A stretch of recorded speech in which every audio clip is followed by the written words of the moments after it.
नमस्कार, मी Subhash Gadade, allrounder Gadade sir हा माझा यूट्यूब चॅनल आहे।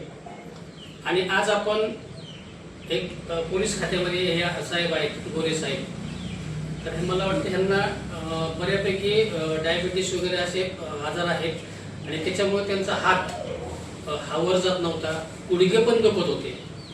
तर त्यांनी मला फोन केल्यानंतर मी आता त्यांच्यावरती ट्रीटमेंट केली, ॲक्युप्रेशर पॉईंट आपल्या हाताचे, कानाचे, पायाचे, आणि त्यांना जो रिझल्ट मिळाला तो रिझल्ट हा कसा मिळाला किंवा त्यांना काय काय त्रास होत होता आणि काय फरक पडला हे ते सांगतील।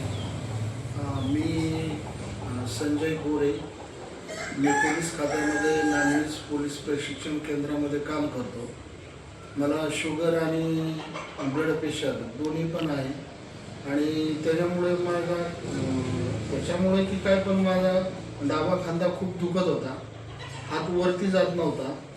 तर काल आणि आज 2 वेळेस ट्रीटमेंट घेतल्यानंतर माझा हात आता वरती जायला लागलेला आहे आणि मला बरंचसं म्हणजे 100% म्हणजे मला भरपूर फरक आहे।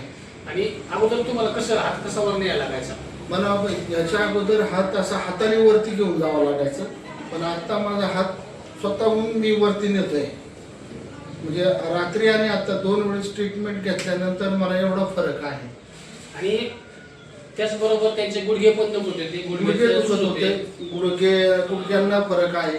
आणि मित्रांनो, काय होतं माहिती का, पोलीस खात्यामध्ये कंटिन्यू बूट वापरला जातो किंवा ड्युटीवरती उभं राहावं लागतं। ह्या 2 गोष्टीमुळं त्यांचे जे कोणी असतील कर्मचारी म्हणा किंवा ड्युटीवर असणारे, तर उभं राहिल्यामुळं आणि बुटांमुळं हा जो भाग आहे मित्रांनो, हा भाग जाम होतो आणि हा भाग जाम झाल्यामुळं पायाला सूज येणं, पोट गॅस पकडणं, पाठ मान पॅक होणं, अशा प्रकारचे आजार उद्भवतात मित्रांनो।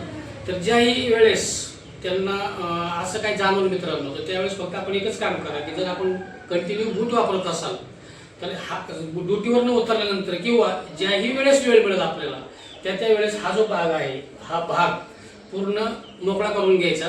हा भाग असा आणि असा मारून मोकळा करायचा, परत आधीमध्ये अशा टाचा मारून मोकळा करायचा। सांगण्याचा उद्देश हा एवढाच आहे मित्रांनो की पोलीस डिपार्टमेंटमध्ये जवळजवळ बऱ्याच लोकांना हा प्रॉब्लेम येतोच, म्हणून माझं एक सांगणं आहे की जर आपण कधी असा प्रॉब्लेम वाटलाच तर निश्चित हे उपचार करा। आणि तुम्हाला सांगतो मी, कानामध्ये जे पॉईंट आहेत ते कानामधले पॉईंट जवळून घे, कानामधले जे पॉईंट आहेत हा जो भाग आहे ह्या भागाला फक्त मित्रांनो पेनने टोचलं, हे जे पॉईंट आहेत ह्या भागाला पेनने टोचलं, हातामधले जे काही पॉईंट आहेत, हातामध्ये हे जे पॉईंट आहेत हे पॉईंट दाबले आणि हे पॉईंट दाबून त्यांना ट्रीटमेंट केलेली आहे मित्रांनो। हे पहा किती आपल्या शरीरामध्ये किती चमत्कार असतात बघा मित्रांनो। फक्त आता मधलं बोटच हलवलं बा, नस जर आपण पकडली तर ही नस आहे का, ही जर पकडली तर फक्त एवढंच बोट हलतं बा मित्रांनो, आणि हे जर हे केलं तेव्हा पूर्ण मनगट हलतं बा, बस।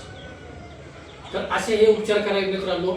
आणि ज्याच्या वेळेस तुम्हाला वेळ मिळेल तर हे जे आहेत बोट, अशी बोट पूर्ण करून घ्यायची बा मित्रांनो, तरी तुम्हाला फ्रेश वाटणार। जो कंटाळा आलेला असतो तो कंटाळा सुद्धा कमी होतो मित्रांनो। तर सांगण्याचा उद्देश, जर माझा व्हिडिओ आपल्याला आवडलाच तर लाईक करा, शेअर करा, सबस्क्राईब करा आणि कुणाला तरी गरजूला याचा फायदा होईल म्हणून शेअर करा। धन्यवाद।